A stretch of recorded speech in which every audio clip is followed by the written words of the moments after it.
నమస్తే. కొడాలి వెంకటేశ్వరరావు గారు, నాని, మాజీ మంత్రివర్యులు, fire brand of YSR Congress party. ఆయన ఆరోగ్యం మీద అనేక రకాల కథనాలు, అనేక రకాల వార్తలు, అనేక రకాల పుకార్లు మీడియాలో హల్చల్ చేస్తున్నాయి. దీన్ని దృష్టిలో ఉంచుకొని ఇంతకు ముందు కూడా ఒక వీడియో చేసి నేను మీకు ఇవ్వటం జరిగింది. ఇప్పుడు ఒక లేటెస్ట్ అప్డేట్ని మీ ముందు ఉంచే ప్రయత్నం చేస్తాను. అదేమిటంటే, మొన్న 30వ తారీఖున ఏఐజీ నుంచి ఆయన ముంబైకి షిఫ్ట్ అయ్యారు. ముంబైలో ఏషియన్ హార్ట్ ఇన్స్టిట్యూట్లో ఆయన జాయిన్ అయ్యారు.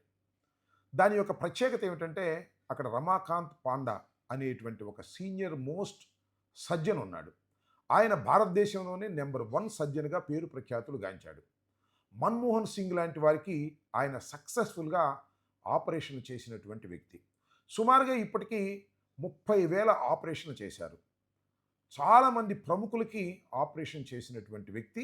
ఆయన సక్సెస్ రేట్ ఆల్మోస్ట్ 100%. అయితే అంకెల్లో ఏంటంటే 99.8 చూపిస్తున్నారు, కానీ 100% సక్సెస్ రేట్ ఉన్నటువంటి డాక్టర్ పాండా చేతిలో ఆయన ఉన్నాడు. రేపు ఉదయం ఆయనకి ఆపరేషన్ చేయాలని నిర్ణయించుకున్నారు. 30వ తారీఖున ఇక్కడి నుంచి వెళ్ళిన తర్వాత ఆయనకి అన్ని పరీక్షలు నిర్వహించారు. నిన్న, మొన్న, ఈరోజు అన్ని పరీక్షలు నిర్వహించిన తర్వాత డాక్టర్ పాండా ఆయన పర్సనల్గా ఇవాళ సాయంత్రం వెళ్ళి కలిసి ఆయన పర్సనల్గా చూసి అన్ని టెస్ట్ రిపోర్ట్స్ చూసి he's a fit for operation అని నిర్ధారణ చేసుకొని రేపు ఉదయం సర్జరీ చేయడానికి నిర్ణయించారు. రేపు ఉదయం మన నాని గారికి సర్జరీ జరగబోతుంది. సక్సెస్ఫుల్గా జరుగుతుంది. దానిలో ఏ విధమైన సందేహము లేదు.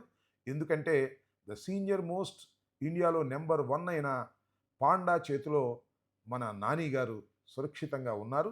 తప్పనిసరిగా రేపు సాయంత్రానికి మనకు సక్సెస్ఫుల్గా ఆపరేషన్ జరిగిందనే వార్త కూడా మనకు వస్తుందని నేను భావిస్తున్నాను. వైఎస్ఆర్ కాంగ్రెస్ పార్టీ శ్రేణులు కానీ, అదేవిధంగా నాని గారి అభిమానులు కానీ, గుడివాడ ప్రజానీకం కానీ అందరూ కూడా ఆయనకి సక్సెస్ఫుల్గా ఆపరేషన్ జరిగి చాలా సంతోషంగా మళ్ళా తిరిగి గుడివాడ రావాలని మనస్ఫూర్తిగా కోరుకున్నాం. ఆ భగవంతుడు కూడా నేను ఆయనకి చక్కని ఆపరేషన్ జరిగి పరిపూర్ణమైన ఆరోగ్యంతో ఆయన మళ్ళీ ఇక్కడికి రావాలని హృదయపూర్వకంగా కోరుకుంటున్నాను. ధన్యవాదాలు. Stay aware, stay bold. Like, subscribe and follow at Ammati Rambabu Official for truth and clarity in today's politics.